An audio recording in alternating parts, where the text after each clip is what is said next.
Hello दोस्तों, आप सभी का स्वागत है हमारे यूट्यूब चैनल एस कोचिंग पे। दोस्तों, आज का टॉपिक हम लोग 25 जीके प्रश्न करेंगे। महत्वपूर्ण प्रश्न है इसमें, जो कि हम लोग यह प्रैक्टिस सेट के रूप में करेंगे। तो चलिए स्टार्ट करते हैं। और यह सभी जो प्रश्न हैं वह एग्जाम से आए हुए प्रश्न जो रिपीट होते हैं उसको हम करा रहे हैं। तो चलिए स्टार्ट करते हैं। और जो लोग वीडियो देख रहे हैं तो प्लीज़ आप लोग चैनल को सब्सक्राइब करिएगा और वीडियो को लाइक करिएगा और वीडियो को शेयर जरूर करिएगा। तो चलिए स्टार्ट करते हैं। तो आज का पहला प्रश्न है, पांडुलिपि शब्द निम्नलिखित में से किस भाषा से लिया गया है?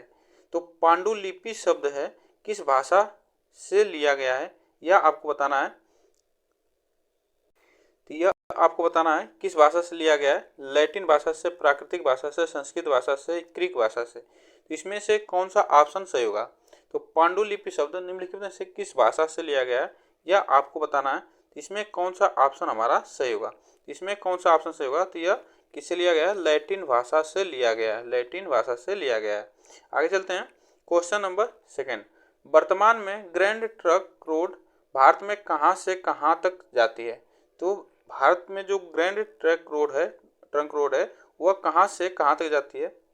कश्मीर से कन्याकुमारी तक, अमृतसर से कोलकाता तक, चेन्नई से कोलकाता तक, आगरा से कोलकाता तक। इसमें से कौन सा ऑप्शन हमारा सही होगा? तो वह कहाँ से कहाँ तक जाती है यह आपको बताना है। इसमें कौन सा ऑप्शन हमारा सही होगा? तो इसमें जो ऑप्शन सही होगा हमारा, अमृतसर से वो कहाँ जाती है? कोलकाता तक जाती है। ठीक ना, यह आप लोग इसको याद रखिए। आगे चलते हैं। क्वेश्चन नंबर थर्ड, किस शहर को भारत का मैनचेस्टर कहा जाता है? आपको बताना है। लुधियाना को, विशाखापट्टनम को, हैदराबाद को, अहमदाबाद को।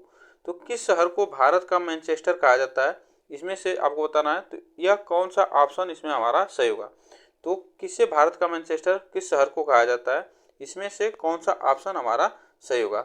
इसमें कौन सा ऑप्शन सही होगा यह आप लोग बताइए। तो इसमें कौन सा ऑप्शन हमारा सही है? इसमें जो ऑप्शन सही होगा हमारा अहमदाबाद। क्या अहमदाबाद को हम भारत का मैनचेस्टर कहते हैं। आगे चलते हैं। क्वेश्चन नंबर फोर्थ, ऐसे स्थान जहां बस्तियां विकसित होती हैं डैश डैश कहलाते हैं। क्या कहलाते हैं? घर कहलाते हैं, बसाव कहलाते हैं, मैदान कहलाते हैं, आश्रय कहलाते हैं। तो ऐसे स्थान जहां बस्तियां विकसित होती हैं उससे वैसे स्थान को क्या कहा जाता है? तो आप लोग इसको बताइए। तो इसको क्या कहा जाता है? घर कहा जाता है, बसाव कहा जाता है, मैदान कहा जाता है, आश्रय। तो उससे कहा जाता है क्या? बसाव। ठीक ना, बसाव उसे कहा जाता है। ऑप्शन इसमें हमारा बी सही होगा। आगे चलते हैं। क्वेश्चन नंबर 5, निम्नलिखित में से किस राजनीतिक दल ने भारत में पंजाबी सूबा आंदोलन का नेतृत्व किया? पंजाबी सूबा आंदोलन का नेतृत्व किया कौन सी राजनीतिक दल था, पार्टी था? भारतीय जनता पार्टी, गदर पार्टी, शिरोमणि अकाली दल और भारतीय राष्ट्रीय कांग्रेस। तो आपको बताना है इसमें से कौन सा ऑप्शन सही होगा। तो पंजाबी सूबा आंदोलन का नेतृत्व किया था यह कौन सी पार्टी थी? तो आपको बताना है। तो इसमें जो वो पार्टी है कौन सी? शिरोमणि अकाली दल पार्टी है। ठीक ना, यह दल है जो कि पंजाब में यह अकाली दल पार्टी है। आप लोग इसको याद रखिएगा। तो यह पंजाब में अकाली दल पार्टी भी है। तो यह पंजाबी सूबा आंदोलन का नेतृत्व किया था। आगे चलते हैं। क्वेश्चन नंबर 6, पूर्वी रेलवे जोन का मुख्यालय कहाँ स्थित है? तो पूर्वी रेलवे जोन का मुख्यालय कहाँ पे स्थित है? कोलकाता में, भुवनेश्वर में, पटना में, दुर्गापुर में। तो आपको बताना है। तो पूर्वी रेल जोन का मुख्यालय कहाँ स्थित है? तो यह कौन सा आपको इसमें से ऑप्शन सही होगा आपको बताना है। तो यहाँ पे भुवनेश्वर। तो इसमें कौन सा ऑप्शन सही होगा यह आपको बताना है। तो इसमें देखिए पूर्वी जो रेल जोन है वह उसका आंसर होगा हमारा कोलकाता। ठीक ना, कोलकाता पूर्वी जो रेलवे जोन है उसका मुख्यालय है। आगे चलते हैं। क्वेश्चन नंबर 7, उत्तर प्रदेश भारत में निर्मित यमुना एक्सप्रेसवे परियोजना का पूर्व नाम क्या था? तो देखिए उत्तर प्रदेश जो भारत में यमुना एक्सप्रेसवे जो बना उसका परियोजना जो था उसका पूर्व नाम क्या था? तो Purvanchal expressway, Taj expressway, Noida Agra expressway, Kennedy expressway. तो आपको बताना है।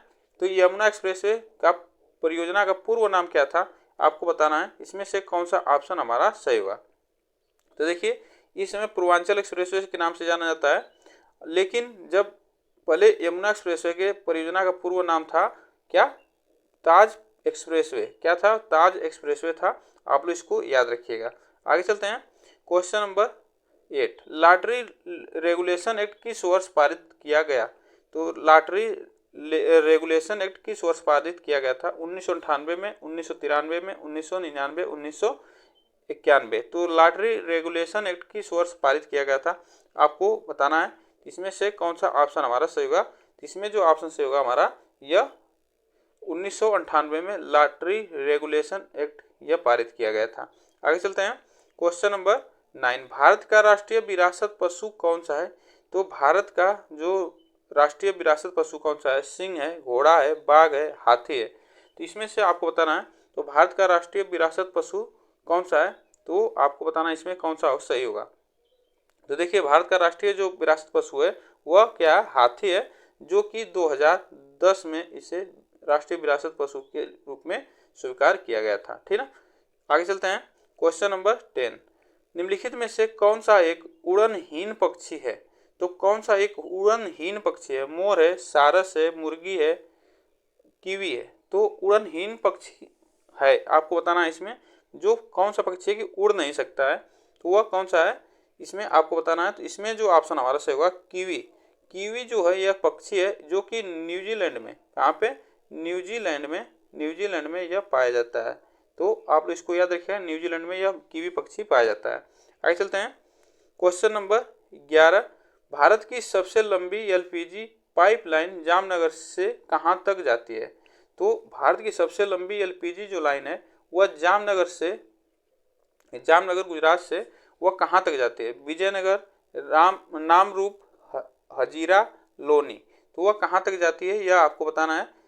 तो यह देखिए इसकी जो लंबाई की बात किया जाए तो इसकी लंबाई जो है, इसकी लंबाई की बात की जाए तो यह सबसे बहुत लंबी है, जो कि 1270 किलोमीटर लंबी है। ठीक ना, 1270 किलोमीटर लंबी है इसकी एलपीजी की पाइपलाइन, जो कि जामनगर से होकर यह लूनी तक जाती है। कहाँ पे? लोनी तक जाती है। जो लोनी कहाँ पे है? तो यह गाजियाबाद उत्तर प्रदेश में है। कहाँ पे? गाजियाबाद उत्तर प्रदेश में है लोनी। ठीक ना, आप लोग इसको याद रखिए, यह लोनी तक जाती है। आगे चलते हैं। क्वेश्चन नंबर 12, वन संरक्षण के संदर्भ में नवोत्थान आंदोलन की शुरुआत 1887 में किसके द्वारा की गई थी?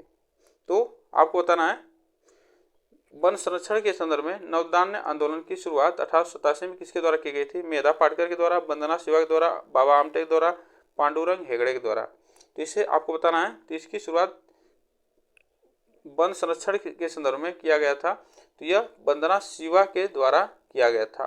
कब आंदोलन शुरू किया गया था? 1887 में वंदना शिवा के द्वारा। आगे चलते हैं। निम्नलिखित में से भारत का कौन सा पर्यावरण आंदोलन वृक्षों की कटाई को रोकने से संबंधित है? तो आपको बताना है वृक्षों की कटाई से रोकने से संबंधित है चिपको आंदोलन, टेहरी बांध संघर्ष, नर्मदा बचाओ आंदोलन और यह शांत घाटी आंदोलन। तो आपको बताना है इसमें से कौन सा सही होगा। इसमें से चिपको आंदोलन किससे संबंधित है? देखिए इसमें जो पर्यावरण आंदोलन वृक्ष को कटाई से बचाने के लिए, तो यह चिपको आंदोलन था। ठीक ना, यह चिपको आंदोलन था जो कि किसके नेतृत्व में हुआ था? तो सुंदरलाल बहुगुणा के नेतृत्व में हुआ था। आप लोग इसको याद रखिएगा। आगे चलते हैं। क्वेश्चन नंबर 14, निम्नलिखित में से कौन सा वेद संगीत से संबंधित है? कौन सा वेद जो है संगीत से संबंधित है? सामवेद है, ऋग्वेद है, यजुर्वेद है, अथर्ववेद है। तो कौन सा वेद है जो संगीत से संबंधित है? तो आप लोग बताइए इसमें से कौन सा ऑप्शन हमारा सही होगा।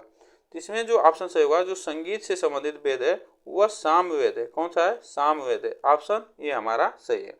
आगे चलते हैं। एशिया का सबसे बड़ा थोक मसाला बाजार कहाँ स्थित है? तो एशिया का सबसे बड़ा थोक मसाला बाजार कहाँ पे है? कोलकाता में, बेंगलुरु में, अहमदाबाद में, दिल्ली में। तो एशिया का सबसे बड़ा थोक मसाला बाजार कहाँ स्थित है यह आपको बताना है। तो एशिया का सबसे थोक मसाला बाजार जो स्थित है वह कहाँ पे? दिल्ली में है। कहाँ पे? दिल्ली में। आप लोग इसको याद रखिएगा, कंफ्यूज मत होइएगा। आगे चलते हैं। क्वेश्चन नंबर 16, विश्व का एकमात्र तैरता हुआ डाकघर किस झील पर स्थित है? तो किस झील पे स्थित है आपको बताना है। तो बुलर झील, डल झील, चिल्का झील, लोकटक झील। तो विश्व का एकमात्र तैरता हुआ डाकघर जो कि किस झील पर स्थित है इसमें से आपको बताना है। तो यह कहाँ पे है? तो ये देखिए ये डल झील पे है। ठीक ना, डल झील जम्मू एंड कश्मीर में है। आप लोग इसको याद रखिएगा, जम्मू एंड कश्मीर।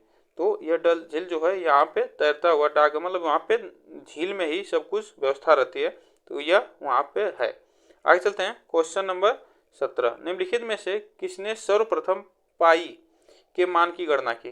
तो पाई जो है मैथ में यूज की जाती है और कई जगह यूज की जाती है। तो यह उसके मान की गणना कौन किया था सबसे पहले? तो बौधायन ने, आर्यभट्ट ने, भास्कराचार्य ने, श्रीधराचार्य ने।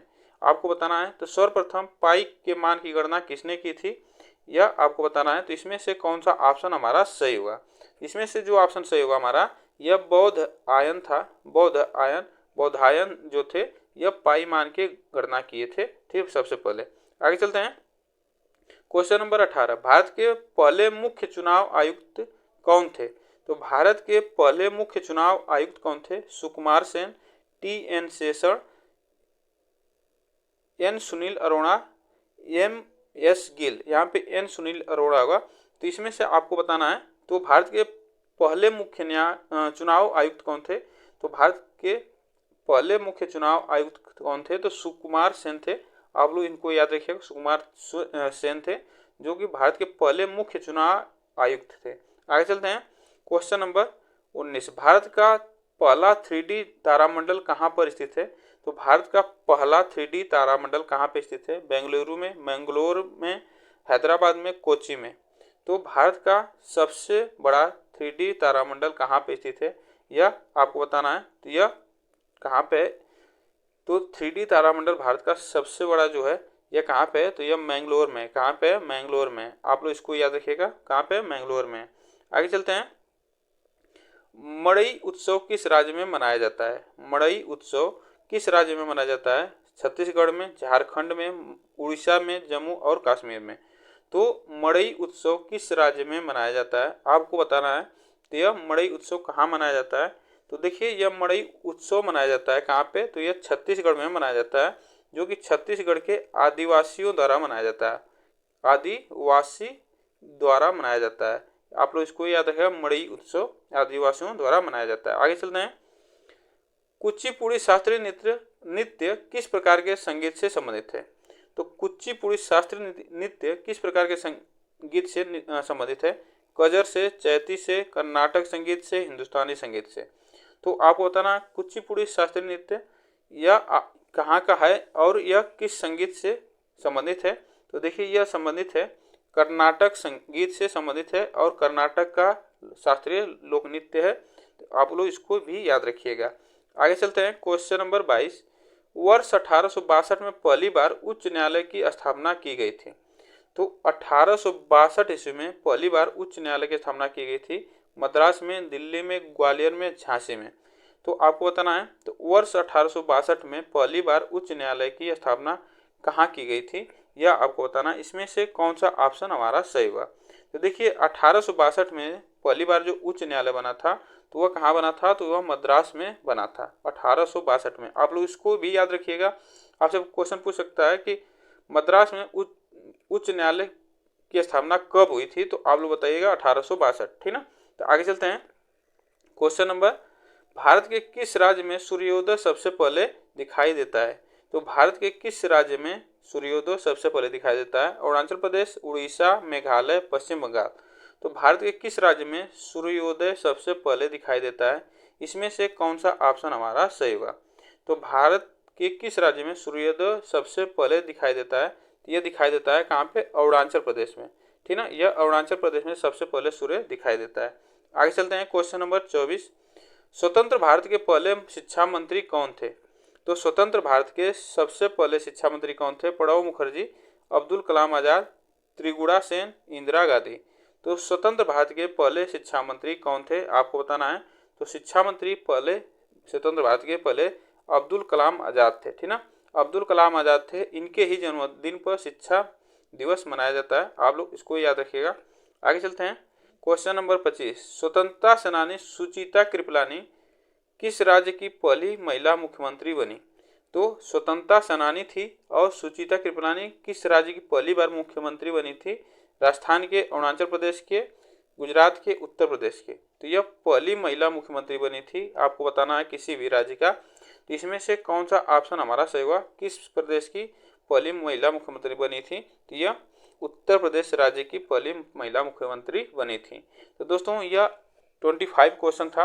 आप लोग को कैसा लगा कमेंट बॉक्स में ज़रूर बताइएगा। वीडियो अच्छी लगी हो तो वीडियो को लाइक शेयर जरूर करिएगा और चैनल को सब्सक्राइब करिएगा। फिर मिलेंगे नेक्स्ट टॉपिक के साथ। आज के लिए बस इतना ही।